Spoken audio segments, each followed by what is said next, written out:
Maraming salamat po sa mga sumusuporta sa ating munting channel Mitsuki Official. Pa-donate po sana via GCash. Mga master, salamat. Huwag po sanang e-escape ang ads natin, mga master, salamat. Paki-like, share and subscribe. Maraming salamat and God bless. Kabanata 286. Nay, huwag mo nang isipin yon. Si Lilibeth lang ang mahal ko, sabi ni Mark. Paano niya naiisip ang ibang mga babae kung mayroon siyang Lilibeth? Kahit na sinabi sa kanya ng kanyang ina na ayos lang si Lilibeth, nanginginig pa rin si Mark. Matagal na siyang nawawala. Mula sa unang araw na nakilala ni Mark si Lilibeth, hindi pa niya ito nahiwalay ng ganoon katagal. Hindi nangyari ang ganoong katagal na paghihiwalay sa pagitan nila kahit noong nag-aaral si Lilibeth sa universidad. Nag-aalala si Mark kay Lilibeth, kaya natural, hindi niya iisipin na makipagrelasyon sa ibang babae. Napabuntong hininga si Karen sa loob-loob, "Anak, hindi mo man lang hinintay kung sino ang tinutukoy ko." She said, "Okay, then. You can handle your relationship by yourself. Hindi kita pipilitin." Ayaw nang ipagpatuloy ni Karen ang paksa at nagpa siya na hayaan ang mga bagay na dumaloy ng natural. Sino ang nakakaalam, marahil ay posible na may mangyari sa pagitan ni Leona at Mark. "Ma, lalabas na po ako." Nagpaalam na si Mark. Gusto niyang tumakbo. "Tuturuan kita bukas ng combat skills." Seryosong sabi ni Karen. Tumango si Mark, sabik na sabik siya at kanina pa niya iyon inaabangan. Naglakad siya palabas at saka lumingon, nagtanong, "Nay, nasaan si Auntie Logan?" Napangiti si Karen. Sino ang nagsabing wala siyang ibang iniisip? Nagpapahinga siya sa kwarto niya, sagot ni Karen. Pagkatapos nun, pumunta agad si Mark sa kwarto ni Leona. Nakangiting umupo si Karen. Ngunit maya-maya, nakatanggap siya ng tawag sa telepono, at nagsimulang mamuo ang pagsimangot. Kumatok si Mark sa pinto at pumasok. Nang makita niyang bumuti na ang kutis ni Leona ay gumaan ang loob niya. Mas naging determinado siyang palakasin ang sarili para maprotektahan ang kanyang mga mahal sa buhay. "Tita Logan, mabuti na ba ang pakiramdam mo?" Lumapit si Mark sa kanya na may pag-aalala. Nakaupo si Leona sa sofa, nakasuot ng isang set ng sportswear. May mga sugat pa siya sa katawan, kaya hindi siya makapagsuot ng palda at iba pa. Gayunpaman, ang perpektong hubog ng katawan ni Leona ay hindi maitago ng sportswear. Ang pisikal na pagsasanay na kanyang pinagdaanan ay nagbigay sa kanya ng hubog na katawan. Ito ay lalong kitang-kita kapag siya ay tahimik na nakaupo sa sandaling ito. Kakita-kit ang mahahabang binti nito at eleganteng pagmasdan ng posture ng pagkakaupo. Ito ay makikita na siya ay isang babae ng upper class. Puno siya ng alindog mula ulo hanggang paa. "Much better now," tagot ni Leona habang tumatayo. Hinawakan siya ni Mark, nag-aalalang baka mahulog siya. Ngumiti si Leona at sinabing, "Ayos lang ako. Muntik na akong gumaling." "Paano po?" "Auntie Logan, napakaraming dugo na po ang nawala sa inyo. Paano po kayo makaka-recover ng ganoon kabila sa loob lamang ng ilang araw?" "Halika, maupo kayo." Hindi kumbinsido si Mark at mariin niyang sinabi. Matapos ang ilang sandali ng pagkagulat sa kanyang gawi, si Leona ay naupo ng masunurin. Sa opinyon ni Mark, kailangan munang magkaroon ng magandang pahinga si Leona, kaya hindi na niya ito balak na abalahin pa siya. Balak niyang tumakbo. Kung tutuusin, gusto lang niyang magpa-check up sa kalagayan ni Leona. "Auntie Logan, please have a good rest. Tatakbo na ako ngayon." Tumayo si Mark at sinabing, "Marky, remember to take proper rest. It's best to combine your training with adequate rest." Paalala ni Leona sa kanya. Nag-aalala siya kay Mark. Malaki ang pinagbago ng bata nitong mga araw na ito. Siya ay nasisiyahan, ngunit sa parehong oras, siya ay nag-aalala na si Mark ay maaaring magtrabaho ng labis. "Naiintindihan ko," sagot ni Mark. Pumunta siya sa pinto, ngunit nang mabuksan ang pinto ay biglang pumasok ang kanyang ina, at hindi maganda ang ekspresyon ng mukha nito. "Nay, anong meron?" Si Mark ay may masamang pakiramdam. Sabi ni Karen, "May nangyari sa tatay mo sa United States. Kailangan kong pumunta doon ngayon. Baka umabot ng mga 10 araw bago ako makabalik." "May nangyari kay Dad." Nag-aalala si Mark. "Ano ang nangyayari?" Hindi ba sinabi ng kanyang ina na babalik ang kanyang ama sa bansa kapag naayos na niya ang kanyang mga gawain sa Estados Unidos? Oo, tutulungan ko siya. Babalik ako agad. Don't worry, Bettina will stay here. Tumanggo si Karen. Iniling na niya kay Bettina na ayusin ang flight niya. Seryoso ba? Nag-aalalang tanong ni Leona. Sumagot si Karen, hindi ko malalaman hanggat hindi ako nakakarating. Marky, hahayaan kong turuan ka ni Bettina ng mga kasanayan sa pakikipaglaban para sa... Ngayon. Ako nang bahala sa mga lesson mo pagkabalik ko. Ate Karen, paano ko turuan si Marky? Sabi ni Leona. Pakiramdam niya ay hindi na masakit ang mga sugat sa kanyang katawan. Hindi magiging problema para sa kanya na turuan siya kung paano lumaban. Nainis naman siya kahit papano. Tumanggo si Karen, sure. I'm sorry to trouble you, Leona. I shall leave now. Pagkatapos niyang magsalita, nagmamadaling umalis si Karen. Nag-aalala si Mark habang iniisip, may nangyari bang masama kay Dad? Dahil sa kanyang pagkabalisa, inaliw ni Leona si Mark. Sumakay si Karen sa helicopter. Ihahatid siya ni Bettina sa pinakamalapit na pribadong paliparan. Karen instructed her, pansinin mo ang kaligtasan ni Marky. Nagiging mas komplikado ang mga bagay ngayon. Huwag kang mag-alala, President Lee. Poprotektahan ko ang young master, sabi ni Bettina. Napatingin si Karen sa direksyon ng Estados Unidos. Dito ba napupunta ang masasamang bagay? Magsimula. Iniling ni Leona kay Mark na matulog muna. Ang kanilang aralin ay magsisimula sa susunod na araw. Siyempre, sumunod si Mark sa sinabi sa kanya. Bumalik siya sa dormitoryo at natulog ng maaga. Ang ibang estudyante ay walang magandang babae na gaya ni Leona para personal silang turuan. Si Instructor Vivian pa rin ang nagturo sa kanila. Kinaumagahan, hinanap ni Mark si Leona. Nagpalit siya ng camouflage na damit na nakatikip sa kanyang curvy figure. Sa pag-aakalang nasugatan si Leona, nagpasya siyang huwag masyadong lumapit sa kanya. Kung ang sugat ni Leona ay napunit at nagsimulang magdugo muli, si Mark ay makakaramdam ng labis na pagkabalisa. Gayunpaman, si Leona ay nakasuot ng isang solemne na mukha. Dahil tuturuan niya si Mark, hindi siya magiging malumanay sa kanya gaya ng dati.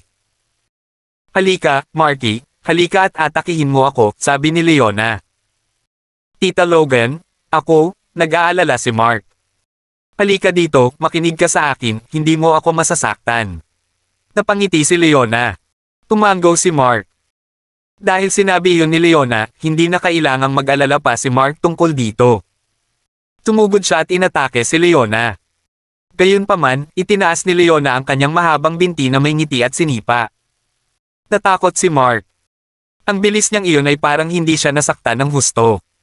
Si Mark ay sinipa sa ere at natalo ni Leona sa loob ng ilang segundo. Kinagat ni Mark ang kanyang mga ngipin at bumangon. Muli siyang sumugod. Sa pagkakataong ito, hinampes pa rin siya ni Leona ng kanyang binti. Gayunpaman, natutunan ni Mark ang kanyang aralin. Sabay yakap sa binti ni Leona, at dahil sa biglaang sensasyon ay nag-atubiling siyang bitawan. Nagulat si Leona. Sinabi niya, maaari mong hawakan ang aking binti, ngunit kapag sapat na ang iyong lakas para gawin iyon. Habang nagsasalita siya, nagpakawala ng lakas si Leona, at lumipad muli si Mark. Napakasakit sa pakiramdam na nagngangalit siya, nagrereklamo, Tita Logan, nataman mo na ako ng husto. Hindi napigilan ni Mark na malungkot, noon pa man ay magiliw siya sa kanya, ngunit ngayon. Masyado bang mahirap? Nasugatan ka ba? Ipakita mo sa akin. Wala nang seryosong ekspresyon ang mukha ni Leona habang sinasabi. Nag-aalala siyang naglakad. Tumayo si Mark at hinawakan agad ang kamay ni Leona. Hindi nang ahas si Mark na hawakan ito ng mahigpit. Kung tutuusin, siguradong hindi naghihilom ang mga sugat niya sa katawan. Umiti si Leona, napalitan mo na ba ang taktika mo sa isang sneak attack? Well, then. Nipatigilid na naman si Mark. Masyadong malakas ang lakas ni Leona. Kahit gaano pa siya kahirap. Tinubukan siyang pasunurin, mayroon siyang paraan upang mapagtagumpayan ito. Parehong nasa sakit at pinanibik si Mark dahil marami siyang natutunan sa pakikipaglaban sa maikling panahon. Pagkatapos ay ipinaliwanag sa kanya ni Leona ang detalye tungkol sa kung paano pumatay ng mga tao sa pinakamataas na bilis. Pakiramdam ni Mark ay marami talaga siyang natutunan. 10 araw ang lumipas sa isang kisap mata. Naramdaman ni Mark na kitang-kita ang kanyang improvement. Nasa beginner's level pa ang kanyang husay sa pakikipaglaban at imposibleng maikumpara niya ang mga taong nagsasanay sa loob ng maraming taon. Ngunit sa pang-araw-araw na pagsasanay, siya ay magiging mas makapangyarihan. Gayunpaman, si Mark ay napuno ng pag-aalala. Hindi ba't sinabi ng kanyang ina na babalik siya pagkatapos ng 10 araw? Bakit hindi pa siya bumabalik? Tinawag siya ni Mark ng gabing iyon at tinanong kung kumusta ang mga bagay-bagay. Tinabi sa kanya ng kanyang ina na hindi pa nalulutas ang usapin at maaaring maantala ang kanyang pagbabalik ng ilang araw. Napabuntong hininga si Mark. Lumipas ang 20 araw. Naghahanda si Mark na umalis sa training school. Matagal na ring wala si Leona, kaya kailangan din niyang bumalik sa Central City. Tita Logan, may dala pa akong $20. Pero sa kantin, sabi ni Mark. Tinubukan niyang mag-ipon ng pera, ngunit wala pa ring natitira. Pinalak ni Leona na bumalik sa pamamagitan ng pagsakay sa helicopter pagkatapos ng kanilang pagkain. Tinadya naman ni Mark na pumunta sa plaza. Kailangan din niyang magsumikap para hanapin si Lilibeth. Ilang taon na ang nakalipas nang huli niya itong makita. Kung hindi lang dahil sa kanyang ina na nagsabing maayos na si Lilibeth, si Mark ay lubos na natutunaw sa kanyang pagkabalisa. Tige, sagot ni Leona. Hindi siya gaanong kumakain sa mga araw kung saan siya nagpahinga para gumaling, kaya sinundan niya si Mark sa kantin. Gumastos si Mark ng $15 para bumili ng pagkain para kay Leona, at kumuha siya ng tinapay gamit ang natirang pera. Nakita ito ni Leona at umiling sa dismaya, sinabing, Marky, kunin mo ito. Sa halip, kakainin ko ang tinapay. Siyempre, tumanggi si Mark. Tita Logan, please don't mind it. Ihahatid na kita para kumain ng masasarap na pagkain pagbalik natin sa syudad mamaya. Ang tanga mo, napangiti si Leona. Oh, anong kinakain mo? Biglang may nag-iisang boses. Alam ni Larry na aalis si Mark sa araw na iyon, kaya sinadya niyang bigyan siya ng showdown. Gusto niyang turuan si Mark ng magandang leksyon. Si Larry ay umalis sa paaralan noong nakaraang araw, kaya sa wakas ay nakakuha siya ng isang mobile phone. Tumawag siya ng isang dosenang taekwondo masters para pumunta. Kahit na ano, gusto niyang ibalik kay Mark ang kanyang pabor. Ipapahiya niya si Mark at maibabalik ang kanyang dignidad. Isang grupo ng mga taong nagtipon sa kanilang paligid at ang ibang mga estudyante ay tuwang-tuwa na manood ng magandang palabas. Kumunat ang noo ni Mark nang makita si Larry, fuck off. Hindi naging madali para kay Mark na magkaroon ng pagkakataon na makasama si Leona sa pagkain, kaya ayaw niyang maabala siya. Fuck off. Drop your act. I've called some people over here today. If you know what's good for you, lumuhad ka sa harap ko ngayon. Naririnig mo ba ako? Umisi si Larry. Nang makita niya si Leona ay namangha siya at nagmura sa loob. Damn it. Ang swerte naman ng lalaking ito. Paano siya nakahanap ng ganoong kagandang girlfriend? Pagkatapos ay sinabi niya, nako, ang ganda-ganda ng girlfriend mo. Hoy, beauty, bakit hindi mo ako maging girlfriend? I'm way better than him. Bago pa matapos ni Larry ang kanyang mga salita, sinipa siya ni Mark ng galit at bumagsak si Larry sa lupa. Nagbigay ng malamig na galit si Mark habang sumisigaw, how dare you flirt with Auntie Logan? Kabanata 287. Galit talaga si Mark. Kung pinag-uusapan siya ni Larry ay hindi na siya magdadalawang isip dahil aalis siya ng school noong araw na iyon. Ayaw makipagtalo sa kanya ni Mark para matapos ang lahat ng bagay. Ngunit hindi alam ni Larry ang kanyang limitasyon. How dare he flirt kay Auntie Logan? Ito ay isang bagay na hindi kayang tiisin ni Mark. Nalampasan ni Larry ang linya. Tabigla ang pagkilos ni Mark sa pagsipa kay Larry, lahat ng tao sa kantin ay napangiti habang naghihintay ng magandang palabas. Pagkatapos ng higit sa 20 araw ng pagsasanay, lahat ay nakagawa ng iba't ibang antas ng pagpapabuti ayon sa pagkakabanggit, lalo na para kay Larry. Malaki ang kanyang pag-unlad. Mag-aaway ba sila? Nagulat si Leona nang makitang gumalaw si Mark. Ngumiti siya ng malumanay at naisip, gustong protektahan ako ng batang ito. Mark, you dare to fucking sick me. Babayaran kita ngayon. Galit na bumangon si Larry mula sa lupa, nakaramdam ng hiya sa pagkakatama. Nakaramdam siya ng hiya nang siya ay bugbugin ni Mark sa huling pagkakataon. Sa sandaling ito, binugbog na naman siya kahit na napakaraming tao ang kanyang dinala. Paano kaya niya mabitawan ang pride niya? Isa pa, binugbog siya sa harap ng isang dilag. Naakit siya sa kagandahan ni Leona. Marami na siyang nakitang mga babae noon, ngunit hindi pa siya nakakita ng kagandahang tulad ni Leona. Bagamat nakasuot siya ng camouflage training suit na nakatikip sa kanyang figure, ang kanyang ugali ay walang kapintasan. Siya talaga ang pangarap ng bawat lalaki. Masyadong matindi ang pakiramdam ni Larry. Tsaka auntie lang ba ang tawag ni Mark sa kanya? Lalong naging masama ang iniisip ni Larry, so, kamag-anak mo siya. Haha. Kung gayon, dapat ay mayroon ako sa kanya. Bahala kayong lahat. Tigaw ni Larry, at hanggang na dinala niya ay agad na pinalibutan si Mark ng panunuya. Paano lalabanan ng isang tao ang higit sa isang dosenang tao? Ang mga estudyanteng nanunood ay nanunuya sa kaduwagan ni Mark habang iniisip nila. Paano ang isang duwag na tulad niya ay may isang napakagandang babae sa kanyang tabi? Dahil dito, naiinggit at naiinis ang marami sa kanila. Naging malamig ang tingin sa mga mata ni Mark. Alam niyang na-train siya ng husto ni Leona at nag-improve siya sa lakas. Bagamat 20 araw pa lang, wala siyang problemang harapin ang mahigit 10 ordinaryong tao. Gayunpaman, magiging mahirap pa rin para sa kanya na makipaglaban sa higit sa isang dosenang taekwondo masters. Lumapit si Larry kay Leona at sinabi sa isang gentleman na tono, "Hello, beauty. Are you this brat's auntie? Never mind that. How about we have a meal together? It will be my treat. Kung pumayag ka, hindi ako magpapatalo. Team up. Ano sa tingin mo?" Tila nalilimutan ni Leona ang mga sinabi nito habang ang mga mata ay nakatutok kay Mark. Kumunat ang noo ni Larry at nagpatuloy, "Pretty, don't be ungrateful. I was going to destroy him today, but for your sake, I can let him go. However, you have to do something in return, such as having a meal with me." Hindi mo siya mahahawakan, mataray na sabi ni Leona. Ganun ba? Doll, paano mo siya lubos na mapagkakatiwalaan? Ang mga taong na-recruit ko ay puro taekwondo masters at wala silang problema sa pakikipaglaban ng 5 o 6 na tao ng sabay-sabay. Ngayon, ito ay laban ng 10 laban sa isa. Hindi. Maaari lamang nilang sirain siya, ngunit maaari rin nilang talunin siya hanggang mamatay. Ngumisi si Larry. Kinilala niya ang kakayahan ni Mark, pero ano? Kaya ba niyang talunin ang higit sa isang dosenang tao? Darling, ayaw mong makita siyang nasasaktan, di ba? Kainan lang yan. Kung handa kang gumawa ng higit pa, kaya ko rin siyang bayaran sa mga gastusin sa pagpapagamot.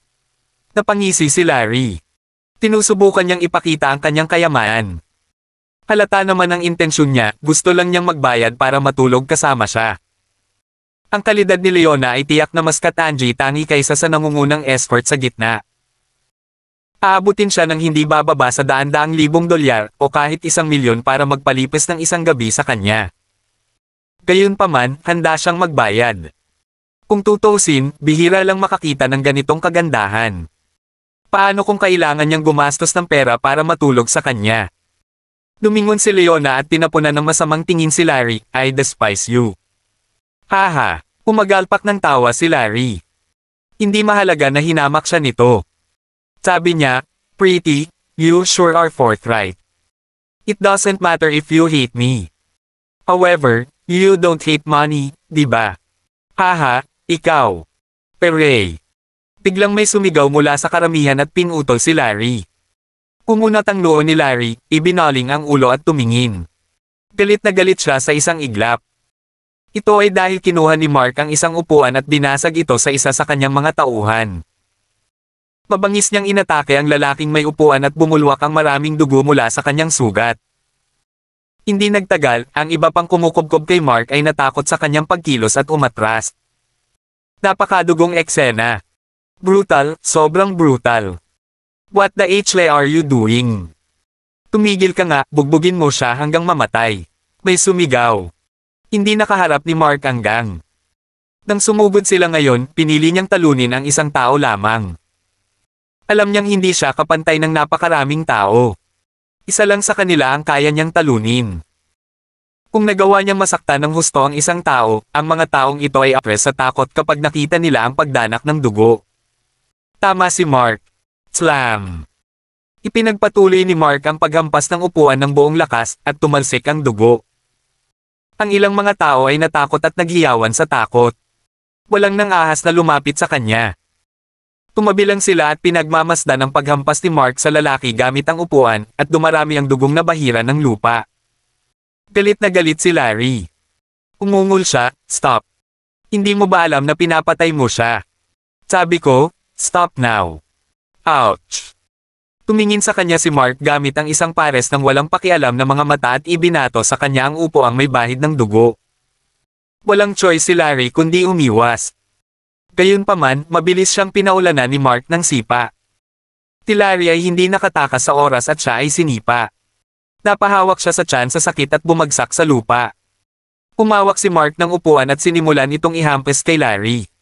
Paano kung natuto si Larry ng taekwondo? Paano kung siya ay sinanay ng 20 araw? Gawa sa metal ang upuan at walang makatiis sa paghampas nito. Napaungol si Larry, "F-sick. How dare you? Stop it! Stop it!" Ngayon. Bang! Hindi pinansin ni Mark ang pakiusap niya at muling hinampas ang upuan. Dumudugo ang ulo ni Larry at ang kanyang mga kamay ay namumula at namamaga dahil sa pagtatanggol sa sarili. Unti-unting nahimatay si Larry.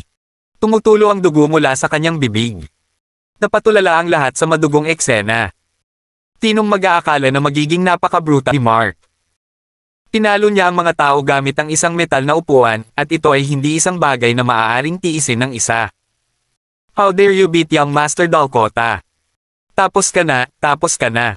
Tigaw ng mga tauhan ni Larry. Tinaktan muli ni Mark ang walang malay na si Larry at tinuya, "So what if I do?" Ang mga taong ito ay natigilan. Naramdaman nila ang malamig na pawis sa kanilang likod. Maaapektuhan din sila kung matalo si Young Master Dakota. "Bilasan mo, ipadala mo si Young Master Dakota sa ospital. Bilasan mo." Ang mga taong ito ay tumakbo at dinala si Larry na may dugong dumura sa kanyang bibig. Amoy dugo ang kantin. Tulala pa rin ang ibang estudyante.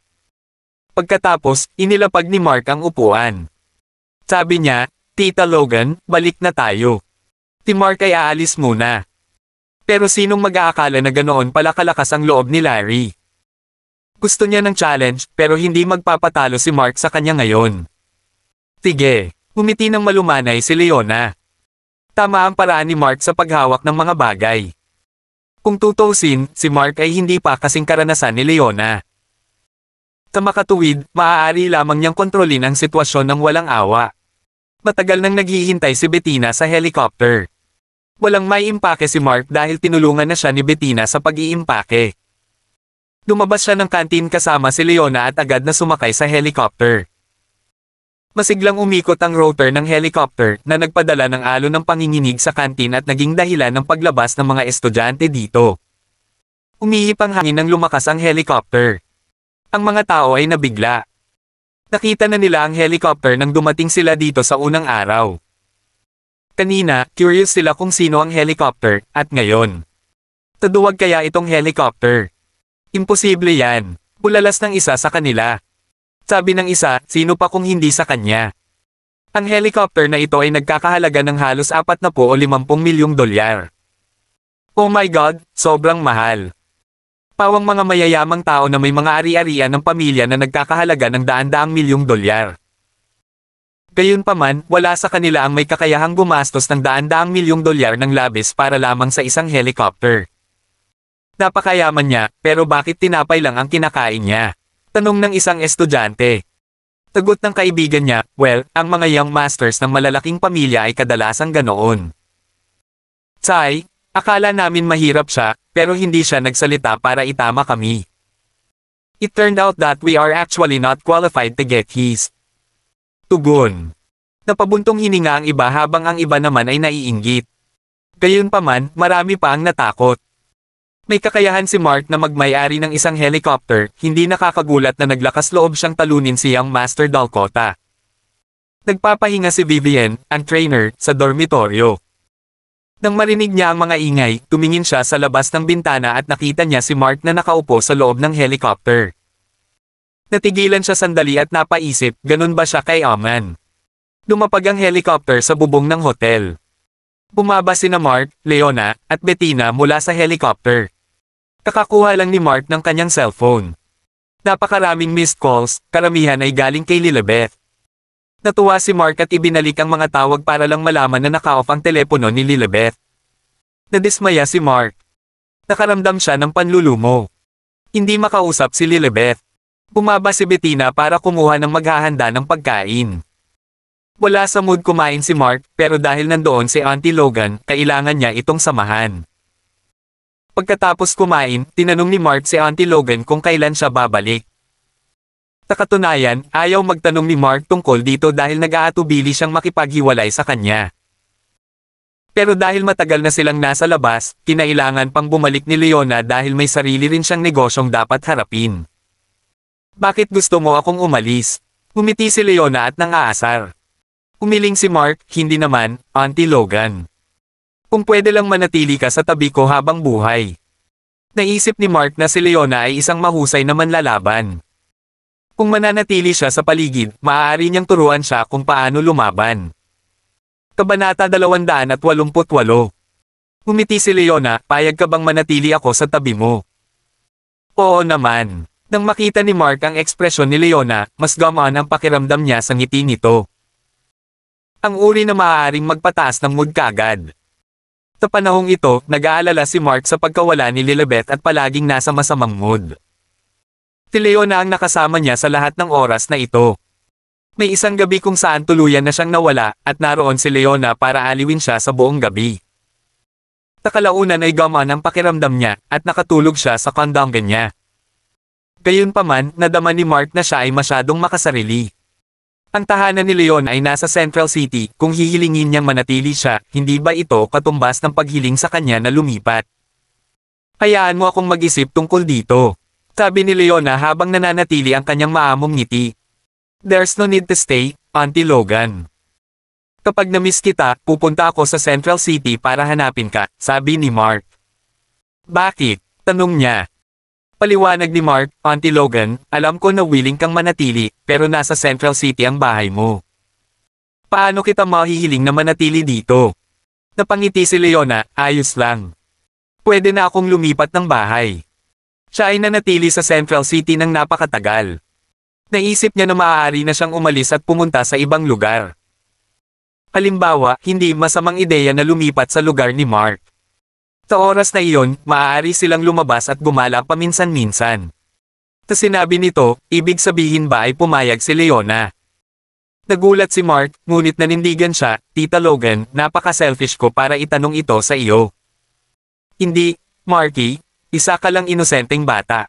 Umiling si Leona at sinabing. Nahiya si Mark sa narinig. Napanaginipan niya ang tungkol sa pagtatalik nila ni Leona noon. Gayunpaman, kamakailan, naramdaman niyang hindi siya makapag-isip sa ganoong paraan. Ito ay kalapastanganan. Si Leona ay marangal at walang pag-iimbot sa kanya, hindi tama para sa kanya na magkaroon ng ganitong maruming pag-iisip.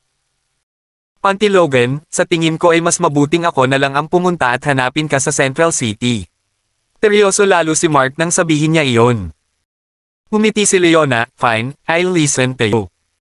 Naisip ni Mark na si Auntie Logan ay pagod na pagod, kaya iminungkahi niya na magpahinga muna ito sa hotel ng kanyang ina. Instinctive na sinabi ni Leona, may tao ba sa bahay mo? Nang marinig ang tanong, puminto si Mark. Nais ba niyang manatili sa kanyang bahay? Nasanay na ba siya? Pagkatapos ay sumagot si Mark, hindi, walang tao doon. Kung ganoon, pwede ba akong manatili sa bahay mo? Tanong ni Leona. Hindi na kailangang sabihin, walang problema si Mark doon. Ngumiti si Leona at sinabing, tara na. Nasa car park ang kotse ni Mark, kaya umuwi siya kasama si Leona. Habang pauwi, nakatanggap siya ng tawag sa telepono. Napansin ni Mark na bumagsak ang ekspresyon ni Leona matapos itong sagutin. May nangyari ba? Nag-aalala si Mark. Hindi siya sigurado kung paano nakipag-ugnayan si Leona kay Master Harry noong huling pagkakataon. Hindi na nagtanong pa si Mark. Pag-uwi nila, dumiretso si Leona sa bahay. Umupo siya sandali at pagkatapos ay bumangon, sinabing, Marky, kailangan kong bumalik sa Central City ngayong gabi. Tita Logan, may nangyari ba dyan? Nag-aalalang tanong ni Mark. Matagal nang nagpunta ang kanyang ina sa Estados Unidos at hindi pa ito nakabalik. Kasabay nito ay si Auntie Logan. Nahaharap din sa mga hamon. Oo, Marky, magpahinga ka na, malumanay na sabi ni Leona at lumabas na. Alangan namang umalis si Mark, hinabol siya nito hanggang sa pinto at niyakap si Leona. Natigilan si Leona, saka siyang ngumiti, don't worry, I'll be back again. Magpahinga. Nag-aatubili si Mark na makipaghiwalay sa kanya. Sa katunayan, habang nakayakap siya kay Leona ay kitang-kita niya ang pisngi nito. Iniisip niya kung ano ang magiging reaksyon ni Leona kapag hinalikan niya ito. Siyempre, hindi nang ahas si Mark na gawin iyon. Pagkatapos noon, inalok ni Mark na ihatid si Auntie Logan sa airport, ngunit sinabi niyang nakapag-book na siya ng driver at naghihintay na sa kanya ang aircraft. Parang nagmamadali siya. Kung hindi siya babalik sa ganoong oras. Nakaramdam ng pagkadismaya si Mark, Tita Logan, hahanapin kita sa Central City sa ibang pagkakataon. Sige, hihintayin kita. Magpahinga ka ng maaga. Umiti si Leona, bumaba at umalis. Umawang ang bango ni Leona sa yakap ni Mark at napakasarap ng amoy. Bumaba si Leona at sumakay sa kotse. Inilabas niya ang kanyang cellphone at tiningnan ang isang larawan mula sa surveillance camera. Si Lilibeth yun. Anong ginagawa mo sa Central City? Walang magawa si Leona na nag-isip. Wala siyang sinabi tungkol dito dahil kailangan niya munang makita kung ano ang ginagawa ni Lilibeth. Nihimbing ang tulog ni Mark ng gabing iyon. Kinaumagahan, nagmaneho si Mark papunta sa inuupahan ni Lilibeth. Dahil napakaaga niya. Tulala na binuksan ni Susan ang pinto, nakapijama pa rin. Nang makita niyang si Mark iyon ay natigilan siya dahil nagbago ang hitsura nito. Nang labis. Nakasuot ng short-sleeved shirt si Mark. Kitang-kita ang mga kalamnan sa kanyang mga braso at malusog ang kanyang kutis. Kanina lang, paano naging ganito si Mark? Bagamat medyo transparent at revealing ang kanyang pijama, hindi nagtagal ang mga mata ni Mark sa kanya. Tinanong siya nito kung nakabalik na si Lilibeth. Pagkatapos, sinabi ni Susan sa kanya ang lahat ng nangyari. Nang marinig ni Mark na bumalik si Lilibeth na bogbog ang katawan, nalungkot siya. Hinanap ba ako ni Lilibeth? Saan siya nagpunta? Nagmamadaling tanong ni Mark. Nang makabalik si Lilibeth, pumunta na siya para sa pagsasanay. Hinahanap na ba niya siya mula noon? Habang pareho silang naghahanap sa isa't isa, paano sila nabigo sa pag-abot sa isa't isa? Paano ko malalaman? Kinagat ni Susan ang kanyang mga labi at umupo. Then, she asked, Hoy, saan ka pupunta? Si Mark ay abala sa pag-iisip tungkol kay Lilibeth at wala sa mood na sagutin ang tanong ni Susan. Si Lilibeth ay nakatakas mula sa pagkabihag ng mag-isa, ngunit saan siya nagpunta? Gusto talaga siyang makita ni Mark. Nang lalabas na muli si Mark, ibinaba ni Susan ang kanyang mga labi at sinabi sa kanya ang tungkol sa kamakailang mga gawain ng kumpanya at ng mga tindahan. Matapos siyang pakinggan, dahan-dahang tumango si Mark, you did a good job. You can decide on your salaries amount. You have to help around before my wife is back. Nakuha ko, sagot ni Susan. Good. Tumigil ka nga sa pag-upo ng ganyan. Nakikita ko lahat, sabi ni Mark habang naglalakad palabas. Namula si Susan at galit ng umuso, pervert. Hindi pa ba sapat ang nakita mo kanina? Nag-drive si Mark para hanapin si Quinay. Actually, kanina pa niya tinawagan si Yolanda. Ipinalam niya sa kanya na maayos ang lahat sa plaza, at ang pag-unlad para sa piraso ng lupa ay gumagalaw din sa maayos na paraan. Maganda ang gawa ni Yolanda. Gayunpaman, sinabi rin ni Yolanda na paminsan-minsan ay pumupunta si Quinn sa plaza para hanapin siya. Kamakailan lang, araw-araw siyang pumupunta doon na parang nagtatanong kung nasaan si Mark. Hindi alam ni Yolanda kung nasaan si Mark, kaya hindi niya masagot si Quinn. Kakaiba ang naramdaman ni Mark. Bakit naman ako hahanapin ni Quinn? Naisip niya. Hindi na nagabalang i-entertain ni Mark ang babaeng iyon dahil buong araw silang mag-aasaran sa isa't isa kapag nagkukross ang landas. Ayaw siyang makita ni Mark, kaya sinabihan na lang si Yolanda na huwag banggitin kay Quinn ang tungkol sa kanyang pagbabalik. Bukod dito, sinabi rin ni Yolanda na labis na nag-aalala si Queen sa negosyo sa plaza at nagbigay sa kanya ng mga ideya.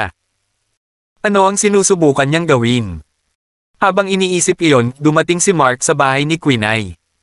Ngayon, maaari niyang kunin si Quinay upang wakasan ang kanyang pagbubuntis. Kanina pa niya ito tinawagan, bababa na daw siya kaagad. Gustong hanapin ni Mark si Lilibeth pagkatapos niyang gawin ang bagay na ito. Kung hinahanap siya nito, bakit hindi siya bumalik para hanapin siya? Naniniwala si Mark na babalik si Lilibeth sa kalaunan. Ito ay 1 oras lamang. Bumaba si Quinay.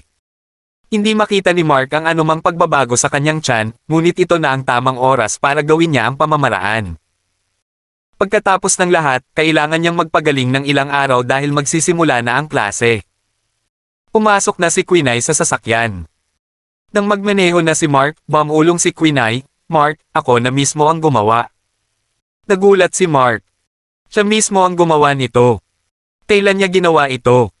Pinag-aralan siyang mabuti ni Mark at nalaman niyang mapatla ang kanyang mukha. Mukhang inoperahan talaga siya. Nalungkot si Mark. Bakit niya ginawa iyon ng palihim? Walang pumirma sa mga dokumento para sa operasyon. Ginawa ba niya ito sa isang hindi kilalang klinika? Bakit hindi mo ako hinintay? Tinabi ko na sayo na isasama kita sa pagbabalik ko. Napabuntong hininga si Mark at mas nakonsensya. Naawa siya sa kanya. Hindi sinasadyang nakatulog siya at nabuntis siya. Ngayong mag-isa siyang sumailalim sa pregnancy termination, wala na siyang magawa kapag ginawa niya iyon dahil walang tao sa kanyang tabi. Hindi ko gustong mahirapan ka. Napayuko si Quinay at sinabing pero hindi niya maiwasang mapatingin kay Mark. Ang kanyang malusog na kutis at mahusay na tinukoy ng mga kalamnan ay talagang kaakit-akit. Tanong ni Mark, saan mo ginawa? Ito ang ospital na pinuntahan natin kanina, sumagot siya. Nagulat si Mark. Hindi ba iyon ang ospital na gustong bilhin ni Queen? Pumayag kaya si Queen sa operasyon ni Quinay? Tinanong ito ni Mark ngunit hindi sigurado si Quinay. Anyway, naisip niya na ang pinakamahusay na doktor ng ospital ang nagsagawa ng kanyang operasyon. Kung iyon ang kaso, ito ay dapat na pagtuturo ni Queen. Hindi niya inaasahan na gagawin ito ni Queen. Pinag-isipan ito ng matagal ni Mark at naramdaman niyang kailangan niyang magpasalamat kay Queen. Gayunpaman, nagmamalasakit pa rin si Mark kay Quinay at dinala siya para bumili ng maraming pandagdag sa kalusugan. Tutal, malapit nang magsimula ang paaralan. At sophomore pa siya. Gamaan ang pakiramdam ni Mark pagkatapos niyang gawin ang lahat ng iyon. Matapos makipag-chat saglit kay Quinay ay pinaakyat na niya ito para magpahinga. Nanlumo si Quinay sa pananatili sa bahay na mag-isa. Gusto niyang samahan siya ni Mark ng ilang sandali pa dahil sa huli ay wala siyang magawa noong siya ay inoperahan. Gayunpaman, nagmamadaling umalis si Mark. Malamang may gagawin pa siya. Bumalik si Mark sa sasakyan at naisip na kailangan niyang pumunta sa plaza para tingnan. Kung mabangga niya si Queen, maaari niya itong pasalamatan at i-treat ito sa isang pagkain. Ngunit sa sandaling ito, biglang nag-ring ang cellphone ni Mark. Ito ay isang text message mula sa hindi kilalang numero na nagsasabing, nasa Central City si Lilibeth. Kabanata 289. Laking gulat ni Mark nang makita ang mensaheng ito. Kaninong numero ito? Bakit nasa Central City si Lilibeth? Hinahanap ba siya ni Lilibeth? Ngunit hindi siya pumunta sa Central City, kaya ano ang ginagawa niya doon? Nag-aalinlangan si Mark sa mensahe. Dinial agad ni Mark ang numero, ngunit ibinaba ng kabilang partido ang tawag. Muling tumawag si Mark, ngunit binabaan muli ng kabilang partido ang tawag. Tumanggi silang kunin ito. Kumunat ang noo ni Mark. Tapos, tumunog ulit ang phone niya. May isa pang mensahe, Lilibeth is in Central City. You can go and look for her. Taglit na tinitigan ni Mark ang telepono. Pinalak niyang hanapin si Lilibeth kinabukasan. Gayunpaman, dahil si Queen ay mismo ang sumailalim sa operasyon, libre niya ang natitirang bahagi ng araw. Kung gayon, bakit hindi pumunta sa Central City ngayon? Nag-book si Mark ng flight ticket gamit ang kanyang mobile phone at direktang nagmaneho papunta sa airport. Kasabay nito ang pag-dial niya sa number ni Lilibeth pero naka-off pa rin ang phone nito. Si Mark ay may masamang pakiramdam tungkol dito. Pinilisan niya ang takbo at hindi nagtagal ay nakarating na siya sa airport. Pagkatapos niyang iparada ang kanyang sasakyan ay dumiretso siya sa loob. Gusto talagang tawagan ni Mark si Auntie Logan, ngunit dahil may nangyari sa kanyang panig, tiyak na wala siyang oras para sa kanya. Kaya naman, mas mabuting hindi na niya ito istorbohin at hanapin si Lilibeth mag-isa. Hahanapin niya si Leona para makakain bago siya umalis sa Central City. Naghihintay si Mark ng kanyang flight. Kasabay nito, isang lalaki ang nakaupo sa isang silid na may hawak na cellphone. Ang screen ng kanyang mobile phone ay nagpakita ng dalawang ipinadalang notification ng mensahe, at ang tatanggap ay ang numero ni Mark. Nanunuya ang lalaki. Kung nandoon si Mark, siguradong magugulat siya dahil magkamukha sila ng lalaking ito. O, dapat sabihin na ang lalaki ay kamukha ng nanay ni Mark. Pagkatapos ng lahat, ang lalaking ito ay pinsan ni Mark. Hindi pa bumabalik si Mark. Tanong ni Queen. Dumating na naman siya sa plaza. 20 araw na ang lumipas, ngunit ang kasuklam-suklam na taong iyon ay hindi pa bumabalik. Saan siya pumunta? Naramdaman ni Queen na kailangan niyang malaman kung ano ang nangyayari. Bukod dito, tinawagan niya si Mark kamakailan, ngunit naka-off ang kanyang telepono. Galit na galit si Queen. Bakit niya ginawa ito? Hindi. Matapos pakinggan ang mga salita ni Mark, nagpa siya si Yolanda na huwag sabihin kay Queen. Hindi. Nakita kong may kausap ka kanina. Siya ba? Tinaman siya ng tingin ni Queen. Nakaramdam ng awkward si Yolanda.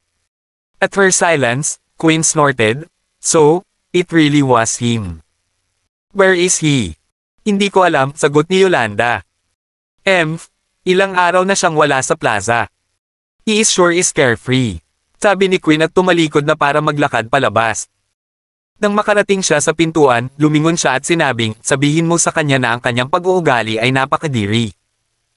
Walang magawa si Yolanda, ngunit wala rin siya sa posisyong tumugon.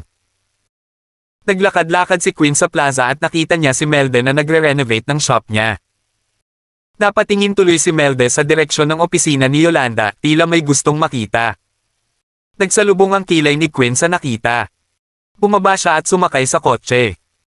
She muttered to herself, tingnan natin kung babalik ka.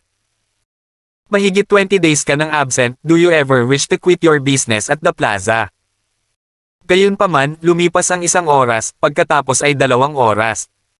Hindi niya nakita ang sasakyan ni Mark na pumapasok sa parking ng sasakyan. Pagod na siyang maghintay at pumikit. Pagkatapos, napanaginipan niya si Mark. Makalipas ang kalahating oras, nagising si Queen na may takot, hindi komportable. Nagbaba siya ng tingin at namula. Naisip niya, anong nangyayari? Bakit ko na naman napanaginipan yun? Buti na lang at wala ako sa kotse niya. Kung ako ang nasa kotse niya tulad noong huling pagkakataon, masasaktan ako. Natahimik si Queen at naglinis ng kalat. Buti na lang at walang ibang tao sa sasakyan. Nakahinga ng maluwag si Queen.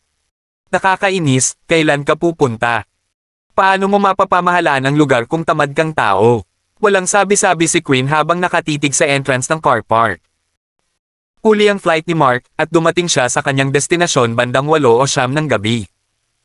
Walang ideya si Mark kung saan siya pupunta, ngunit nakatanggap siya ng isa pang mensahe mula sa estranghero. Sa susunod na araw na lang daw niya sasabihin kung nasaan si Lilibeth. Walang ibang paraan si Mark kundi gawin ang sinabi sa kanya. Nagpa siya si Mark na maghanap ng lugar na matutuluyan pansamantala. Minsan na siyang nakapunta sa Central City. Gayunpaman, si Bettina ang huling nagayos, kaya wala siyang dapat alalahanin. Ngunit sa pagkakataong ito ay iba. Mag-isa siyang dumating nang hindi nagpapalam kay Bettina. Nang lumabas si Mark sa airport, nakita niya ang maraming nasa katanghaliang gulang na kababaihan na nagpo-promote ng lahat ng uri ng hotel ayon sa pagkakabanggit. Naisip ni Mark na maaari na lang siyang pumili ng isa mula doon, sa makatuwid, hiningi niya ang mga rate ng hotel. Isang kaakit-akit na nasa katanghaliang gulang na babae ang nagtapon ng mapang-akit na sulyap kay Mark at sinabi sa kanya na ito ay mura. Kinilig si Mark sa pag-iisip na maaaring hindi tama ang lugar. Ayaw ni Mark na pumunta sa ganoong klaseng lugar. Nagmamadali siyang umalis at handa nang tumawag ng taxi, nagpaplanong pumunta sa isang matatag na hotel. Gayunpaman, hinailan ng babae si Mark at ipinagpatuloy ang pag-promote ng hotel. Hindi nakaimik si Mark. Hindi niya iyon ginusto at tiyak na tumanggi sa alok. Gayunpaman, nagpumilit ang babae at pilit siyang hinayla. Inis na inis si Mark. Young man, I am not going to do anything to you. Maraming dalaga dyan na maglilingkod sa iyo. Pero syempre, kung gusto mo ang type ko, gagawin ko ang lahat para sa iyo. Isn't this deal great? Inawakan ng babae ang kamay ni Mark, ayaw sumuko. Alam ni Mark na dapat niyang tapusin ang kalokohang ito sa lalong madaling panahon. Tinubukan niyang tumakas at aksidenteng noontog ang dibdib ng babae. Halos mawala ng balanse ang babae. She snorted, "You took advantage of me, but it's okay since you are well-built." Tayang naman, matagal na akong hindi nakakita ng ganyang binata. Kung babalik ka sa akin, ay sisingilan ka sa mas mababang presyo. Umindayog ang katawan ng babae at nagpatuloy sa paghahanap ng mga customer, hindi tumitingin kay Mark habang tumatakbo ito palayo. Bakit hindi ka sumama sa babaeng yon? May huminto kay Mark at nagtanong. Galing iyon sa kaklase niyang si Lerin. Bakit siya nandito sa Central City? Noong nakaraan, pinagalitan siya ni Mark nang bumili si Quinn sa kalyeng tinitirhan niya. Nagulat si Mark na nabangga siya. Nagulat din si Lerin. Paglabas pa lang niya ng airport ay nakita niya si Mark at isang babae na nag-uusap. Alam na alam ni Lerin ang ginagawa ng babae. Nakita rin niyang hinawakan ni Mark ang dibdib ng babae at nakaramdam siya ng pagkasuklam. Tinasadya niya ba? The woman had passed her prime, how could Mark do that kahit mayaman siya? Galit na galit si Lerin matapos siyang pag-alitan ni Mark sa huling pagkakataon. Naramdaman niya na dapat ay isiniwalat ni Mark na isa itong mayamang tagapagmana. Bakit niya ito itinago sa iba sa paaralan? Pinahiya niya ito sa huling pagkakataon, kaya naman gustong kulitin ni Lerin si Mark. Tinadya niyang lumapit kay Mark. Hindi ko sinasadyang sumama sa kanya, sagot niya. Ayaw mong pumunta dahil lang sa nakita ko, di ba? Ngumuso si Lerin. Naalala niya kung paano siya sinaway ni Mark noon at pinaiyak pa siya. Hindi niya maiwasang makaramdam ng galit. Si Mark ay nakaramdam ng pagod at ayaw siyang awayin. Simpleng sabi niya, whatever floats your boat. Hindi siya pinansin ni Mark. Nag-flag siya ng taxi at hiniling sa driver na maghanap ng star-rated na hotel. Pagkababa niya ng sasakyan ay pumasok siya sa hotel para kumuha ng kwarto. Ang 3-star na hotel na ito ay hindi masama at abot kaya. Naisip ni Mark na ito ay medyo mabuti. Pero pagdating pa lang niya sa elevator ay nakita na naman niya si Lerin. Natigilan si Mark. Ano ang nangyayari? Tinundan niya ba siya doon? Lerin snorted, ano to? Are you staying in my family's hotel? I didn't ask you to support my family business. Tamang establishment nga pala itong hotel na ito, walang underhanded things. Huwag mo nang isipin. Tungkol doon. Ito pala ang hotel ng pamilya niya. Anong coincidence? Sagot ni Mark, hindi ko na inisip. Kalimutan mo na, ayaw na kitang kausapin. You can say whatever you want. After all, hindi naman ito ang unang beses na nagsalita ka ng walang kaparekan. What do you mean? Mark, huwag mong maliitin ang mga tao dahil lang sa mayaman ka. Kahit gaano ka pa kayaman, wala itong kinalaman sa pamilya ko. Kaya naman, walang kwenta ang magpakitang gilas. Galit na ganti ni Lerin. Akala niya ay naitago ng mabuti ni Mark ang kanyang pagkakakilanlan. Noong panahong nag-aaral pa siya, hindi niya napansin na isang mayamang tagapagmana si Mark. Ang ganitong uri ng tao ay dapat na may malalim na agenda. Weirdo, ungol ni Mark. Hindi na nagabalang lumipat si Mark sa ibang hotel. Dumiretso siya sa sahig kung saan naroon ang kwarto niya, hindi siya pinansin. Lerin's weird. Ikaw ang weirdo. Mas mabuting maging magalang ka habang tumutuloy sa hotel ko. Kung hindi, mapalayas kita. Pinuksan ni Mark ang pinto ng kwarto niya at nahiga kaagad. Mag-check out siya sa hotel kinaumagahan. Ngayon, kailangan niyang hintayin ang mensahe ng estranghero para malaman kung saan matatagpuan si Lilibeth. Nasa opisina niya si Leona. She said with a tone of indifference, magkano ang kawalan? President Logan, ang pagkawala ay halos 8 milyon, sagot ng assistant niya. Napatingin si Leona sa monitor ng surveillance camera at nakita ang isang babae. Si Lilibeth iyon. Nakagawa siya ng ilang pinsala na nagresulta sa pagkalugi ni Leona. Kadalasan, hindi mag-aabala si Leona dahil may haharap dito para sa kanya. Gayunpaman, iba ito sa pagkakataong ito dahil kinasangkutan nito si Lilibeth. Kailangang maging mas maingat si Leona pagdating sa paghawak sa usaping ito. President Logan, hahanapin ba natin ang babaeng ito? Tanong ng katulong. Oo, pero huwag mo siyang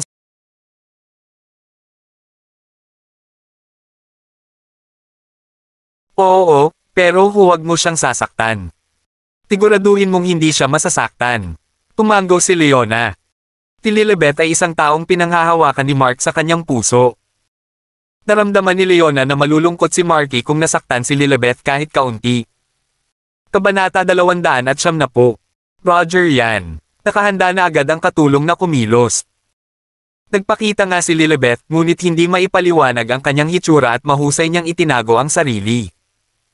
Nadama ng katulong na ang paghuli kay Lilibeth ay maaaring medyo mahirap. Pagkatapos ng lahat, ang kahilingan ni Leona ay huwag saktan si Lilibeth sa makatuwid, ito ay magiging matigas. Maghintay, biglang sabi ni Leona. Ano pa ba ang maitutulong ko sa'yo? Bumalik ulit ang katulong. Ilang taon na siyang nagtatrabaho sa tabi ni Leona. Ito ang unang pagkakataon na nakita niya si Leona na napakaalinlangan. Huwag mo siyang hulihin, bili ni Leona. Naisip niya na mas mabuting huwag na lang iyon. Nagulat ang katulong at sinabing, kung gayon, sisirain niya ang iyong mga ari-arian kapag hindi natin siya mahuhuli. Hayaan mo na lang siya.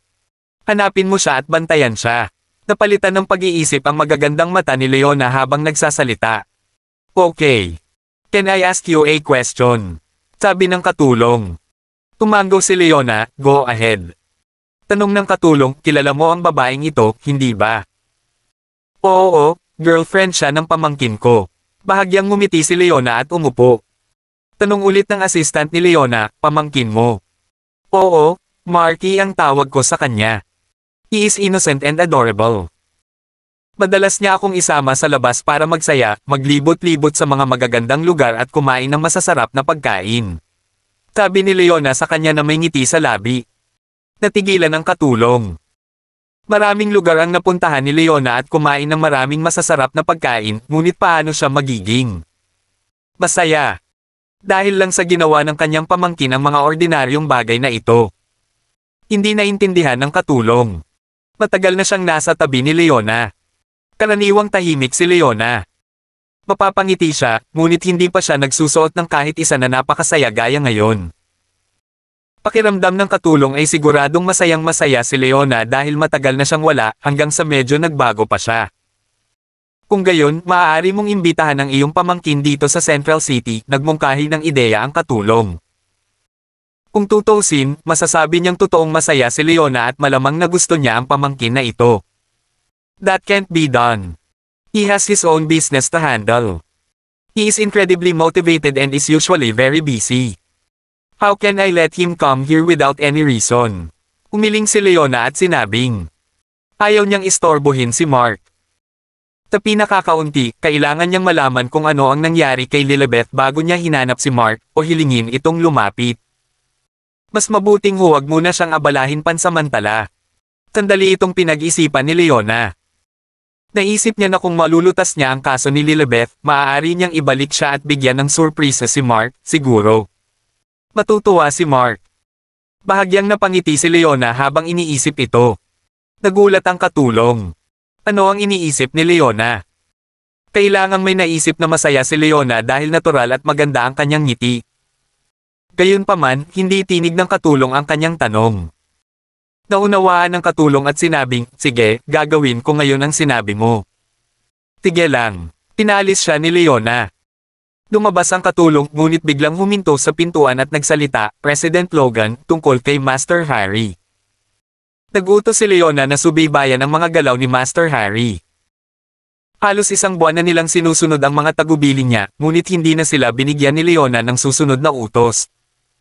Well, ipagpatuloy mo lang ang pagsubaybay sa kanya. Biglang wala sa mood si Leona.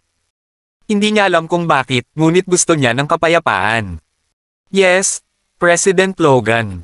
A-attend ka ba ng costume party bukas? Patuloy na tanong ng katulong. Kailangan niyang magayos kung balak ni Leona na dumalo. Isa itong high-end na party sa bar ni Leona na ginaganap isang beses kada 3 buwan. Ang mga may imbitasyon lamang ang maaaring makapasok, ibig sabihin, dapat silang maging miyembro. Hindi, umiling si Leona. Ayaw niyang magpakita sa publiko. Okay, binuksan ng assistant ang pinto at lumabas. Nainis si Leona. She put her chin on her hand and stared out the window, muttering to herself, "It's getting late now.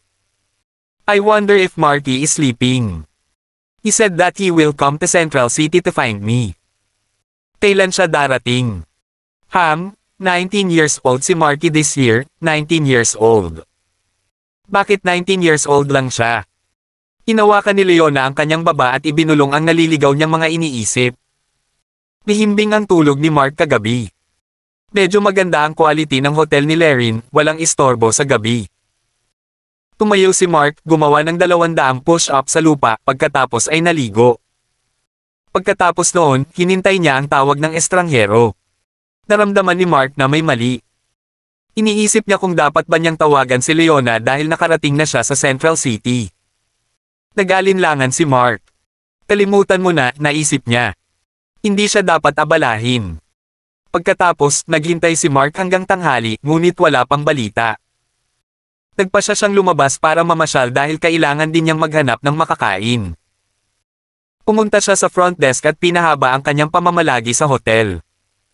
Pagkatapos, muli niyang nakilala si Larry noong papalabas na siya. Pakiramdam ni Mark ay parang pinagtagpo siya ng tadhana at ang babaeng ito. Natural, hindi siya pinansin ni Mark. Mahinang humirit si Larry at nagtanong, "Oy, pumunta ka ba sa Central City para sumali sa costume party?" Anong party? Hindi pa ito narinig ni Mark. Pumunta lang siya dito para hanapin si Lilibeth. Hindi. Gusto mo bang sumali sa party? May extra invitation card ako. Pumuso ulit si Lerin. Hindi. Tinanggihan ni Mark ang kanyang alok at pumasok sa noodle restaurant sa tabi ng hotel. Nagplano siyang kumain ng simple. Lerin curled her lips and said, "Forget it if you don't want to go. Tsaka ang yaman mo, bakit pansit lang ang kinakain mo? Hindi ko alam kung ganyan ka ba talaga ka-low-key o ikaw, putting on a pretense. I have to admit na magaling ang acting mo, mukha ka talagang talo noong nasa school ka." Napabuntong hininga si Lerin habang pinaandar ang sasakyan palabas. Ayaw niyang kumain ng noodles, kaya hinanap niya ang kanyang mga kaklase para sa food hunt. Pagsakay niya sa kotse niya, nakita niyang gutom na humihigop ng noodles si Mark. She sneered. Bukod sa mayaman, mukhang talunan ang lalaking ito. Kahit ano. Pagkatapos kumain ni Mark ay bumalik siya sa kanyang kwarto para ipagpatuloy ang paghihintay. Tinubukan niyang tawagan ng estranghero sa hapon, ngunit hindi ito sinasagot. Kinagabihan, sa wakas ay may mensahe. Nakasulat dito, "Go and attend the costume party at the Mango Smog Bar. Makikita mo doon si Lilibeth." Isang costume party. Anong klaseng party yan? Ito ba ang nabanggit ni Larry noong araw na iyon? Si Mark ay nasa isang mahirap na kalagayan. Alam niyang ang ganitong klaseng party ay mangangailangan ng imbitasyon para makapasok. Dapat ba niyang tawagan si Auntie Logan para sa isang pabor? Ano ang dapat niyang sabihin? Hindi na naman ba niya guguluhin si Auntie Logan? Pamulong si Mark, kalimutan mo na ito. Pag-iisipan ko ito pagdating ko sa bar, sa sandaling ito, ordinaryong damit ang suot ni Mark. Taglit siyang nag-isip kung bibili ng bagong damit na mas angkop na dumalo sa party. In the end, he came to the conclusion na hindi na kailangan dahil ang lahat ay magbibihis lang para sa isang party. At saka, ang bar ay hindi gaanong ilaw. Sino ang makakapansin sa kanyang mga damit? Pagkatapos noon, lumabas si Mark. Isinasaalang-alang na wala siyang makakain sa bar, pumunta siya sa katabing restaurant para kumuha ng isa pang bowl ng noodles bago pumara ng taxi patungo sa kanyang destinasyon. Nang dumating si Mark sa bar, lubos siyang natigilan. Napakalaki ng bar na parang palasyo. Sino ang may-ari ng bar? Pagkatapos, nakarating si Mark sa entrance kung saan may security check. Ang mga may golden invitation card lang ang makapasok. Ipinalagay ni Mark na ang isang bar na ganito kalaki ay magiging membership-based. Gustong pumasok ni Mark at subukang tingnan kung makakakuha siya ng member card at makatanggap ng imbitasyon. Di ba sabi mo ayaw mong umattend? Anong ginagawa mo dito? Boses ni Larry mula sa likuran. Lumingon si Mark at nakita niya si Larry na tila hindi masaya. May kasama siyang ilang kaibigang lalaki at babae. Base sa kanilang pananamit at accessories, kitang-kita na lahat sila ay mayayaman at magkatulad ang background ng pamilya ni Larry. Medyo nahiya si Mark. Paano niya malalaman? Gusto mo ng invitation card? I can give one to you, Larry pursed her lips and said.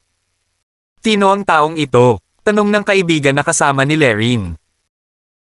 Masyadong ordinaryo ang suot ni Mark, at ang katotohanan na kailangan niya ng isang tao na magbigay sa kanya ng isang invitation card ay nakaramdam ng pagkadismaya sa kanyang mga kaibigan. Anong ginagawa niya dito? Para pumasok para kumuha ng litrato at ipakita sa kanyang mga kaibigan. Tagot ni Larry, kaklase ko. Tanong ng isa pa niyang kaibigan, classmate. Di ba sabi mo walang imbitasyon sa mga kaklase mo? Kaya mo ba siya binibigyan? Don't look down on him, he is filthy rich. Baka wala siyang invitation card kasi first time niya dito. Tinuro ni Larry ng kanyang mga kaibigan. Akala niya ay masyadong magaling umarte si Mark. Halatang mayaman siya pero parati siyang mahirap. Paano niya natitiis na kumain ng murang pagkain araw-araw? Pagkatapos niyang magtapos, hindi na siya kumain ng kahit anong pagkain na mababa sa $300. Paanong si Mark, na mas mayaman sa kanya, ay hindi maaabala niyan? Mayaman siya. Hindi ko masabi, sabi ng kaibigan niya. Oo, hindi rin ako pwede. Wala man lang siyang invitation card. Paano kaya siya magiging mayaman? Umiling ang kaibigan ni Larry at nagpahayag ng kanyang opinyon. You guys better believe it. Hindi rin ako naniwala noong una, pero mayaman talaga siya. Paliwanag ni Larry. A few friends then urged her. Sige, fine. Naniniwala kami na mayaman siya, okay. Pumasok na tayo. Don't waste time. Larry curled her lips and asked Mark again, hey, do you want it or not? It is going to be wasted too. I'd better give it to you. Dinaikit ni Larry ng invitation card sa kamay ni Mark at pumasok sa bar kasama ang kanyang mga kaibigan. Larry, dahil sinabi mong mayaman siya, dapat mong hilingin sa kanya na magbayad. Siyempre, hindi naniniwala ang kaibigan ni Larry na mayaman si Mark. Ang kanyang hitsura ay hindi mukhang isang mayamang tao.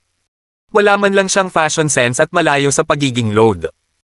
Larry snorted in response, no way. I don't want his money. He is so arrogant just because he is richer than my family. Pinagalitan pa niya ako last time. Pagkatapos ay ibinaling niya ang kanyang ulo para tingnan si Mark. Talaga. Hindi ako makapaniwala na may ganyang tao.